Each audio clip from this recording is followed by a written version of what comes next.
പാൻറ്റൂരിൻ്റെ രംഗം കണ്ടെങ്കിൽ കണ്ട സത്യം അത് കറക്റ്റാണ്. കാരണം എന്ന് പറഞ്ഞാൽ ഞാൻ അന്നേരം ഇത് നാട്ടിൽ നിന്ന് കൊണ്ടുവന്ന് ഞാൻ മുറുക്കി ഫിറ്റായിട്ട് പോയതല്ലേ. ബെൽറ്റൊന്നും ഇല്ലായിരുന്നു. ബെൽറ്റൊന്നും ഇടാതെ ഒരു ഫിറ്റായി കിടന്നേ പാൻറ്റ്. ചാടി പോകാൻ നേരത്തെ ഞാൻ ഇട്ടുകൊണ്ട് ഇടാൻ ചെല്ലുമ്പോൾ അത് ഊരി പോകാൻ. അപ്പോൾ അവിടെ ഒരു വള്ളി കിടന്നേരത്തെ കെട്ടുന്നു. പക്ഷേ ഞാനത് ഇതിനകത്ത് ഇങ്ങനെ വരുമെന്ന് ഞാൻ ഒരിക്കലും വിചാരിച്ചില്ല. അത് കറക്റ്റ് ഇത് അനുഭവമാണ്.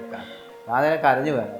നമ്മളിനി ഒരു വിവാദത്തിലേക്ക് പോകേണ്ട ആവശ്യമില്ല. അവർക്ക് ഒരു കളിയായിരിക്കും, നമുക്കിതൊരു വലിയ വിഷമമല്ലേ പറയും. ആടുജീവിതം സിനിമ ഇറങ്ങിയപ്പോഴും നജീബ് സ്വന്തം ജീവിതം വീഡിയോയിലൂടെ പറയുന്ന സമയത്തും എല്ലാവരും നജീബിന് എന്തെങ്കിലും സഹായം ചെയ്തുകൂടെ, കാരണം മരുഭൂമിയിൽ അത്രയേറെ കഷ്ടപ്പെട്ടു വന്ന മനുഷ്യൻ എന്തെങ്കിലും സഹായം ചെയ്തുകൂടെ എന്ന് ചോദിച്ചിരിക്കുന്ന സാഹചര്യത്തിലാണ് ഞങ്ങളെ സൈന സൗത്ത് പ്ലസിനെ നീതൂസ് അക്കാഡമി സമീപിക്കുന്നത്. അങ്ങനെയാണ് ഞങ്ങളൊരു സഹായമായിട്ട് ഇപ്പോൾ നജീബിൻ്റെ വീട്ടിലേക്ക് വന്നിട്ടുള്ളത്. ഇത് നീതൂസ് അക്കാഡമിയുടെ MD ആണ്, നീതു ആണ്. ശരിക്കും പറഞ്ഞാൽ ഇത്തരം ഒരു സഹായം ചെയ്യണമെന്ന് മനസ്സിൽ തോന്നിയത് എപ്പോഴാണ്? ഞാനും ഇതുപോലെ തന്നെ ഒരു 5 വർഷം സൗദിയിൽ വർക്ക് ചെയ്ത ഒരാളാണ്. അതെ, അപ്പൊ അതുകൊണ്ട് തന്നെ അവിടെ എന്നെ സംബന്ധിച്ചിടത്തോളം വളരെ നല്ല അനുഭവങ്ങളായിരുന്നു സൗദിയിൽ നിന്ന് കിട്ടിയത്. അപ്പൊ ഞാൻ എൻ്റെ ലൈഫിൽ നല്ല എൻജോയ് ചെയ്തൊരു സമയമാണത്. പക്ഷെ അങ്ങനെയുള്ള ഒരാൾക്ക് ചില സന്ദർഭങ്ങളിൽ, ഇപ്പം സൗദിയിൽ മാത്രമല്ല എല്ലാ രാജ്യങ്ങളിലും ചില സന്ദർഭങ്ങളിൽ ദുരനുഭവങ്ങളൊക്കെ ഉണ്ടാവാറുണ്ട്.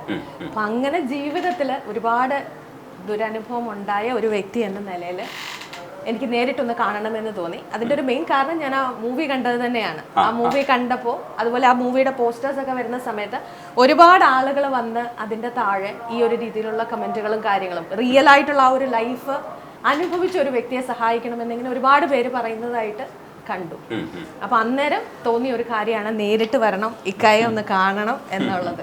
ഈ നോവൽ വായിച്ച ഒരുപാട് പേര് ഈ ഇതിനുള്ളിൽ വന്നിട്ടുണ്ടായിരുന്നു. പക്ഷെ സിനിമ കുറച്ചുകൂടെ പോപ്പുലർ മീഡിയ ആണ്, മാസ് മീഡിയ ആണ്.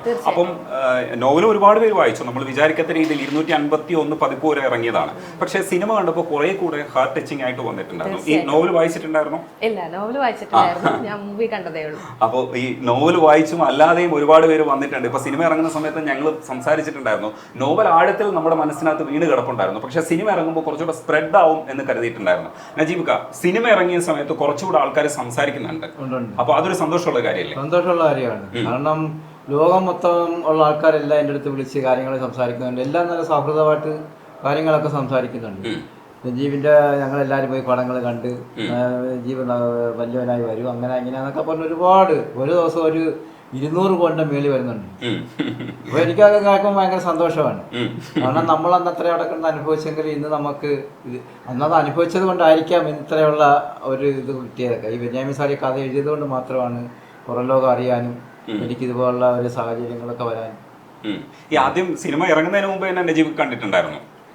കുറച്ചെന്ന് പറഞ്ഞാൽ ചെറിയ ഭാഗം ഈ ഇതിന്റെ ലോഞ്ചിങ്ങിന് പോയി കണ്ടതാണ്, അല്ലാതെ നമ്മൾ കണ്ടിട്ടില്ല. ഈ സിനിമ ഇറങ്ങിയതിന് ശേഷം തിയേറ്ററിൽ നിന്ന് പുറത്തു വരുമ്പോ നജീബ് ആകെ സങ്കടപ്പെട്ട് നിൽക്കുന്നുണ്ടായിരുന്നു. അതെല്ലാം കണ്ടു കാണുമായിരിക്കും. ഭയങ്കര ഹാർട്ട് ടച്ചിങ് ആയിരുന്നു അന്ന് ഞാൻ കണ്ടത്. അന്നേരം പോലെ ഞാൻ നാട്ടിനകത്ത് ഒരുപാട് കരയൊക്കെ ചെയ്തായിരുന്നു. അപ്പൊ എന്റെ അളിയന്മാരൊക്കെ കൂടെ ഉണ്ടായിരുന്നു. അപ്പൊ അവർ പറഞ്ഞു ഇനിയിപ്പോ കരയൊന്നും വേണ്ട, അങ്ങനെ സമാധാനിപ്പിക്കുകയൊക്കെ ചെയ്തു. എന്നിട്ട് എനിക്ക് വിളിക്ക് വന്നിട്ടും അത് ആ പൊട്ടലം അങ്ങോട്ട് മാറുന്നില്ല.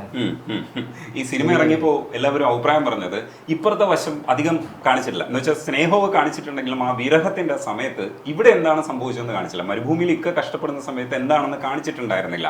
അങ്ങനെ ഒരു അഭിപ്രായം പറഞ്ഞു കേട്ടോ. അപ്പം ഞങ്ങളൊക്കെ പറഞ്ഞത് വെബ് സീരീസ് ആക്കി കഴിഞ്ഞാൽ കുറെ കൂടെ കാര്യങ്ങൾ പറയാമെന്നൊക്കെ കേട്ടു. ഇപ്പൊ സിനിമ ഇറങ്ങിക്കഴിഞ്ഞപ്പോൾ ശരിക്കും എന്താണ് തോന്നിയത്? ഉമ്മ സിനിമ കണ്ടില്ലല്ലേ? സങ്കടമുള്ളൊരു അവസ്ഥയിൽ കൂടെ പോകുന്നത് കൊണ്ട് ഞാൻ നിർബന്ധിച്ചത് കൊണ്ട് മാത്രം ഞാൻ പോയതാണ്. അപ്പോൾ ഞാൻ അവിടെ ചെല്ലേണ്ട ഒരു ഇതുണ്ട്, അതുകൊണ്ട് പോയതാണ്. സഫീറും പോയിട്ടില്ലല്ലോ. സഫീർ ഈ സമയത്ത് തന്നെയാണ് മകളുടെ കാര്യത്തിൽ ഇങ്ങനെ ഒരു സങ്കടം ഉണ്ടാവുന്നത്. പക്ഷെ മകൾക്ക് നേരത്തെ അസുഖം ഉണ്ടായിരുന്നു അല്ലേ? നേരത്തെ ചെറിയൊരു അസുഖം ഉണ്ടായിരുന്നു, ചെറിയ പ്രോബ്ലം ഉണ്ടായിരുന്നു. അപ്പോഴും ഗൾഫിൽ നിന്ന് ഇപ്പോ ലീവിന് വന്നേക്കാണ്. പക്ഷെ ഇപ്പൊ അതെല്ലാം മാറി, ഫിസിയോതെറാപ്പിയൊക്കെ ചെയ്തെല്ലാം മാറിയതായിരുന്നു. ഇതാ ആരോഗ്യമായിട്ട് വന്നതായിരുന്നു. അങ്ങനെയാണെങ്കിൽ പെട്ടെന്നൊരു പനിയുണ്ട്, നിമോണിയ അതൊക്കെ ചെയ്തു. നജീബ് പക്ഷേ ഈ മത്സ്യത്തൊഴിലാളിയായിട്ട് നന്നായിട്ട് ജീവിതം മുന്നോട്ട് പോകുന്നുണ്ട്. അതെ അതെ. ഈ നമ്മൾ ഉദ്ദേശിക്കുന്ന തരത്തിൽ അന്ന് സങ്കടമൊക്കെ ഉണ്ടായെങ്കിലും ഇന്നത്തെ ജീവിതം കൊണ്ട് തൃപ്തനാണ്. അതെ, തൃപ്തനാണ്. ഇങ്ങനെ ഇപ്പൊ ഈ സിനിമ ഇറങ്ങി ഇത്രയും ഫേമസ് ആയില്ലെങ്കിൽ ഞങ്ങൾ എന്റെ കുടുംബം സംതൃപ്തരാണ്. അത് കഴിഞ്ഞ് വരുന്ന ഒരു സങ്കടമൊക്കെ കഴിഞ്ഞിട്ട് ഇപ്പൊ സന്തോഷത്തിലാണ് മുന്നോട്ട് പോകുന്നത്. ചെറിയ ജീവിത മാർഗമാണെങ്കിലും ഹാപ്പിയാണ്. പക്ഷെ നമ്മൾ ഈ കാണുന്നത് പോലെ വീഡിയോയിൽ പറയുന്നത് പോലെ നജീബയ്ക്ക് ഇപ്പൊ വേറെ സങ്കടങ്ങളൊന്നും ഇല്ല. ഇല്ല. എനിക്കിപ്പോ ഇപ്പൊ നമുക്ക് 5 സെന്റ് സ്ഥലം, ഒരു വീട്, ദൈവം ഉണ്ട്.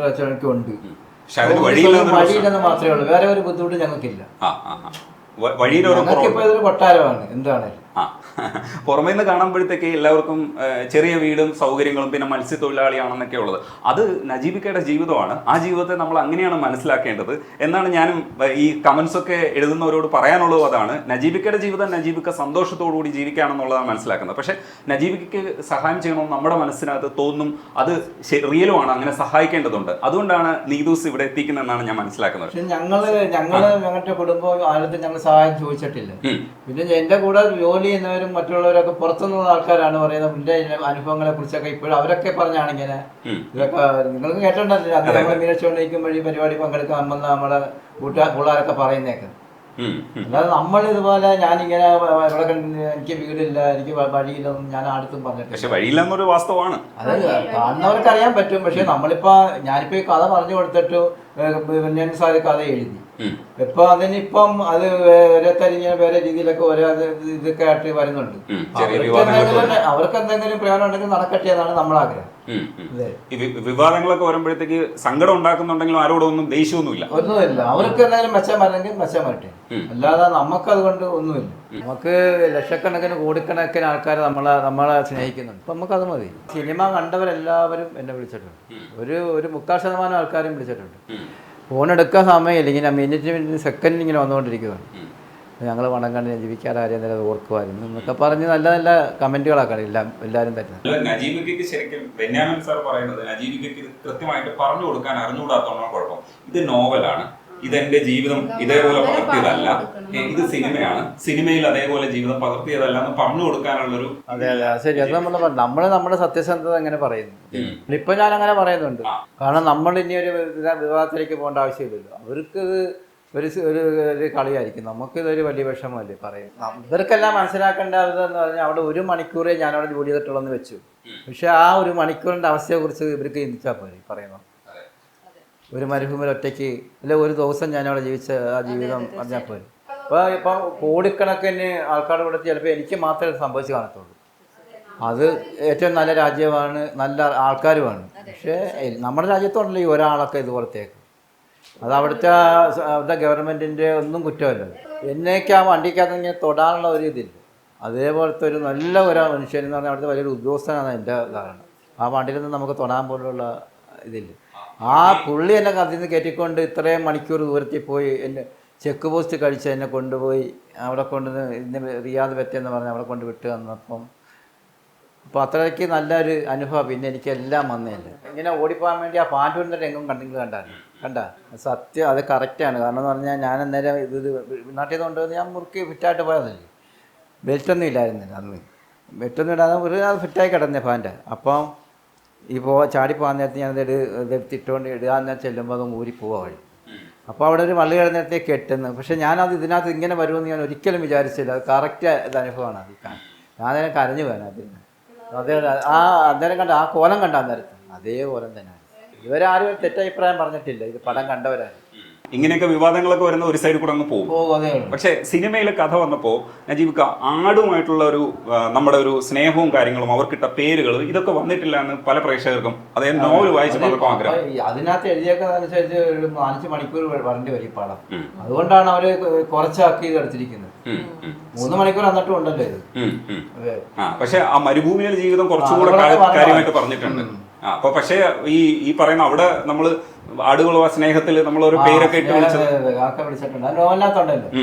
അപ്പൊ അതൊക്കെ കുറച്ച് കുറച്ചുകൂടെ വന്നിരുന്നെങ്കിൽ കുറച്ചുകൂടെ രസമായിരുന്നു. അങ്ങനെയാണ് ആഗ്രഹിക്കുന്നത്. നമ്മളെ മനസ്സ് തന്നെയാണ് നജീബിക്കയ്ക്കും. പക്ഷെ സിനിമയും നോവലിനെയും രണ്ടായി കാണണമെന്നുള്ള അഭിപ്രായമാണ് എനിക്കുള്ളത്. കാരണം ഞാൻ മരുഭൂമിയെക്കുറിച്ച് കൂടുതൽ ആഴത്തിൽ ആ നോവലിൽ അറിയാൻ ശ്രമിച്ചിട്ടുണ്ടായിരുന്നു, പക്ഷെ കിട്ടിയില്ല. പക്ഷെ സിനിമ കാണുന്ന സമയത്ത് മരുഭൂമിയെക്കുറിച്ചുള്ള ഡീറ്റെയിൽസ് ഭയങ്കരമായിട്ടുണ്ടായിരുന്നു. പക്ഷേ ഇപ്പുറത്തെ സൈഡിൽ കുറേ ആൾക്കാർ ആഗ്രഹിച്ചിരുന്നത് ആടുകൾക്ക് ഇവിടുത്തെ കൂട്ടുകാരുടെ പേര്, നാട്ടുകാരുടെ പേര്, ചില മുഖ്യധാരയിലെ രാഷ്ട്രീയ പാർട്ടി നേതാക്കളുടെ പേര്, ഇങ്ങനെയൊക്കെ കുറേ കാര്യങ്ങളുണ്ടായിരുന്നു. ഇതൊക്കെ ഡീറ്റെയിൽ പറയാനുള്ള സമയക്കുറവുണ്ടാവും. അത് സംവിധായകന്റെ ഇഷ്ടമാണ്. പക്ഷെ നജീബിക്ക ആഗ്രഹിക്കുന്നത് പോലെ നമ്മുടെ മനസ്സിനകത്തുകൊണ്ട് ആടുജീവിതം എന്ന് പറയുന്നത് അത്തരം ആടുകളുമായിട്ടുള്ള ഒരു ജീവിതം കൂടെയായിരുന്നു. അതൊക്കെ വരേണ്ടതുണ്ട്. പിന്നെ വിവാദങ്ങളൊക്കെ ഒഴിഞ്ഞു പോവും. സിനിമ നന്നായി മൂവ് ചെയ്യുന്നുണ്ട്. സിനിമ മറ്റൊരു തരത്തിലുള്ള പ്രേക്ഷകരുടെ മനസ്സിലേക്ക് ആഴത്തിൽ ഇറങ്ങുന്നുണ്ട്. അപ്പോൾ നമുക്ക് സഹായം കൊടുക്കാം. സഹായം കൊടുക്കുമ്പോൾ നമ്മൾ പറയാൻ പാടില്ല എന്നൊക്കെ, പക്ഷേ അതിനകത്ത് 1 ലക്ഷം രൂപയുടെ ചെക്കാണ് എന്നാണ് ഞാൻ മനസ്സിലാക്കുന്നത്, അങ്ങനെയല്ലേ? അപ്പോൾ ഈ സഹായം നമുക്ക് നജീബയ്ക്ക് കൊടുക്കാം. നജീബയ്ക്കയുടെ ഒരു സങ്കടമുള്ളൊരു അവസ്ഥയിൽ ഇതൊരു സഹായമാകട്ടെ എന്നാണ് കരുതുന്നത്. ഇതൊരു പെരുന്നാൾ ഗിഫ്റ്റായിട്ട് ഇരിക്കട്ടേക്കാം. നിങ്ങളിപ്പോൾ ഒരു ചെറിയ സഹായം എന്ന് പറഞ്ഞാലും എനിക്ക് ഏറ്റവും വലിയ സഹായമാണ്. ഒരുപാട് സന്തോഷമുണ്ട്. നജീബ് ആ അർത്ഥത്തിൽ തന്നെയാണ് അതിനെ നോക്കിക്കാണുന്നത്. അതിൽ സന്തോഷമുണ്ട്. ഈ കുടുംബത്തിന് ഈ സമയത്ത് ഇങ്ങനെ ഒരു കാര്യം ചെയ്യാൻ കഴിഞ്ഞാൽ നമുക്ക് അഭിമാനിക്കാം. ഒരുപാട് സന്തോഷം. സന്തോഷം.